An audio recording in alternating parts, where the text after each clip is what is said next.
Kamusta mga idol? Welcome back nito sa ating another tutorial video. So sa video ito mga idol ay ituturo ko sa inyo yung procedure sa pagkuha ng National Police Clearance. So usapang National Police Clearance muna tayo ngayon mga idol. So ito na kasi yung halos hinahanap ng mga company ngayon mga idol, yung National Police Clearance.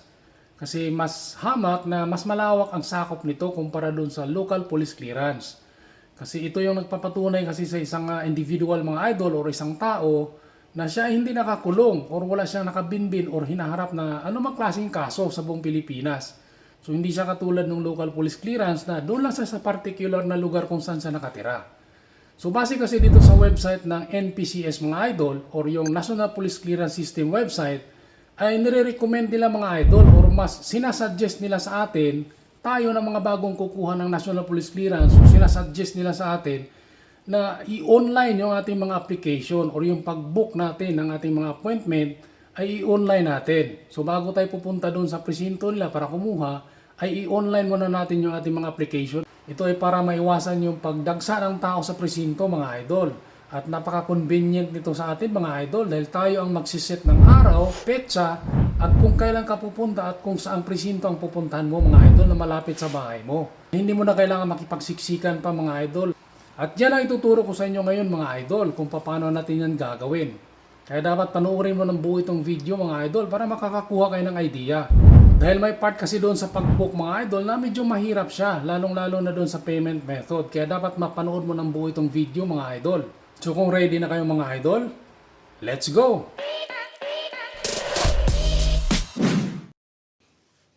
Okay, so tama yan mga idol. So kayang-kaya nyo na kayo na mismo ang gumawa ng inyong application at mag-book ng schedule ng appointment nyo dito sa online para sa pagkuha ng National Police Clearance. So kahit nga na nakahiga lang kayo sa inyong mga bahay mga idol ay kayang-kaya nyo nang gawin ito. Hindi nyo na kailangan na magpa-book pa kung kani-kanino para lang i-online kayo. So kayo na mismo ang gumawa niyan mga idol. So ang unang-una nyong gagawin ay pumunta lang kayo sa inyong mga Google Chrome or kung ano man yung ginagamit nyo mga pang-browse dyan. So i-open natin. Then dito sa search bar, i-type nyo lang dito yung PNP clearance, yung ganito. Yan, pnpclearance.ph. Then search. So ganito yung susunod natin makikita. National Police Clearance System. Then i-click nyo rito yung register kung first time nyo pa lang. So register. Then ganito yung susunod na makikita. Let's confirm you are human. Then click natin itong begin. Let's confirm you are human. Choose all bugs. Then check lang natin itong mga bug.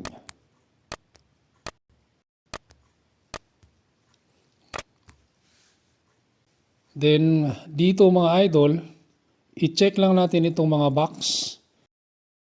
Agreement, privacy and policy. Tapos next. Check natin ulit ito. Next. Basta i-check nyo lang lahat ng mga box.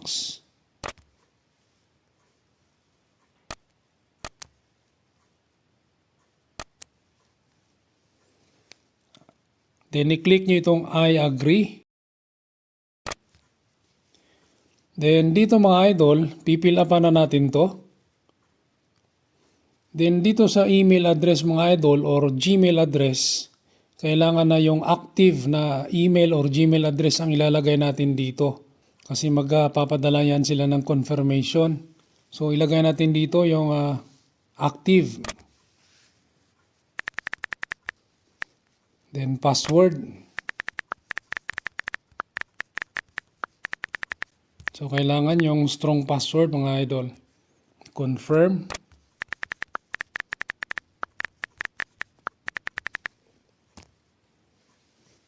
Then ito, fill upan nyo lang ito dito mga idol sa baba. Kailangan kumpleto yan mga idol. Then pagkatapos nyan mga idol, i-click nyo lang itong register. So pagkatapos nga nating ma-click ang register mga idol, so babalik siya sa ganitong itsura. So ang gagawin natin mga idol ay kumpletuhin lang natin pag-fill up itong nasa baba, itong mga naiwan. Ayan, yung para makumpleto yung information natin mga idol.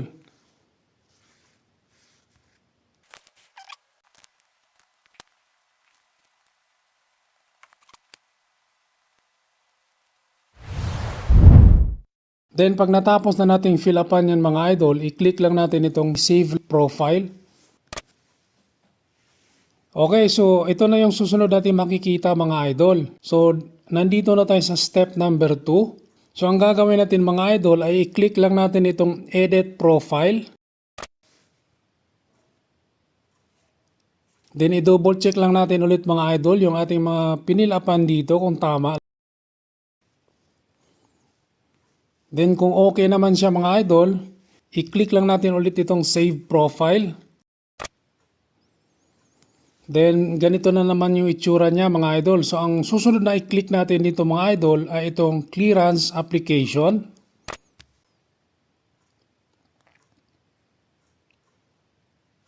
Okay, so ganito ang susunod na makikita natin. So number 1, select appointment. So ang gagawin natin dito mga idol, i-click natin itong select purpose.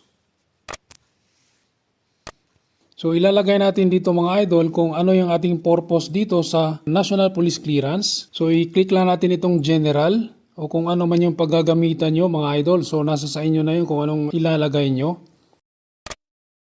Then ito na mga idol, select police station. So i-click natin itong select police station. So dito ay mamimili tayo ng police station kung saan ay doon natin kukunin yung National Police Clearance. Siyempre ang pipiliin natin dito mga idol ay yung malapit sa mga tirahan natin. Yung convenient tayo or hindi tayo mahihirapan pag pumunta tayo or mas malapit lang sa atin. So pagkatapos yan mga idol, mag-scroll up lang tayo. Then dito sa baba mga idol, makikita natin yung select date of appointment. So nandito sa baba yung mga petsa mga idol. Yan, yung mga naka-highlight ng kulay blue. So dito tayo mamimili mga idol ng araw, petsa, oras kung kailan natin gustong puntahan yung in-apply natin na National Police Clearance. So ayan, mamimili tayo mga idol. Okay, so nakalagay dito schedule of appointment February 21. Okay, so ganyan. Then pagkatapos yan mga idol, mag-next na tayo.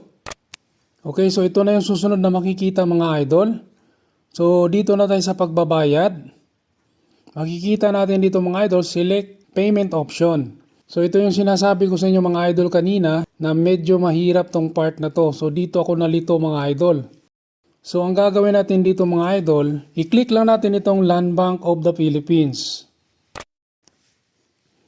Then may nakalagay dito sa baba mga idol na 150 pesos. Then pagkatapos nyan mga idol, ay i-next lang natin. Okay, so ito na yung susunod na makikita. Ayan, nasa step 3 na tayo, save appointment.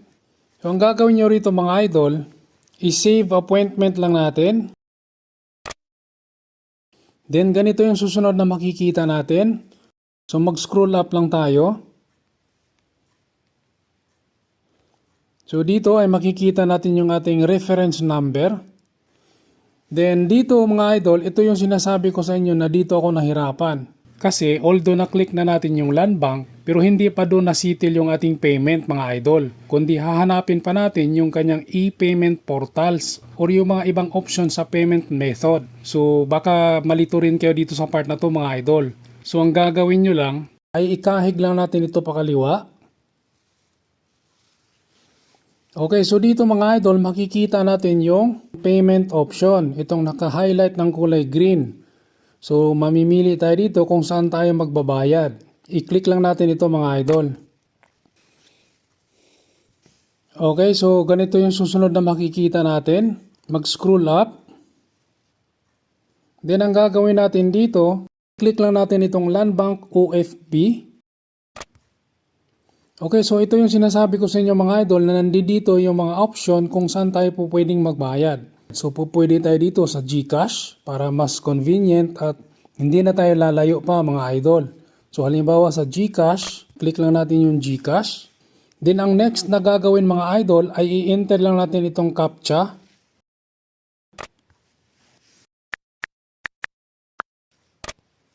Then i-check natin itong box. Then continue. Okay, so success na mga idol. I-okay lang natin. Then dito makikita natin yung GCash mga idol. So i-click lang natin. Then dito sa baba mga idol makikita natin yung details. So i-double check natin kung tama. Then pag okay na mga idol, so ipipress lang natin itong proceed. Then okay.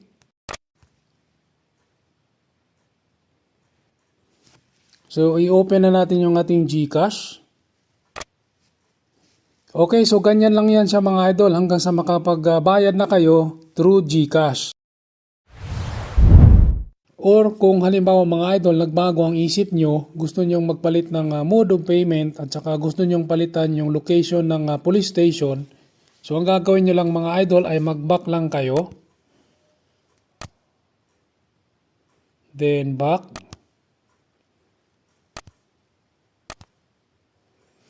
Okay, so dito sa area na to mga idol, so ang gagawin nyo lang mga idol, slide nyo lang ulit pakaliwa.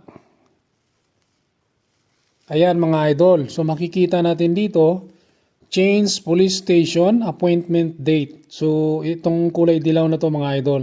So i-click nyo lang yan kung gusto nyo magpalit ng police station, yung location. So ayan mga idol, makikita natin.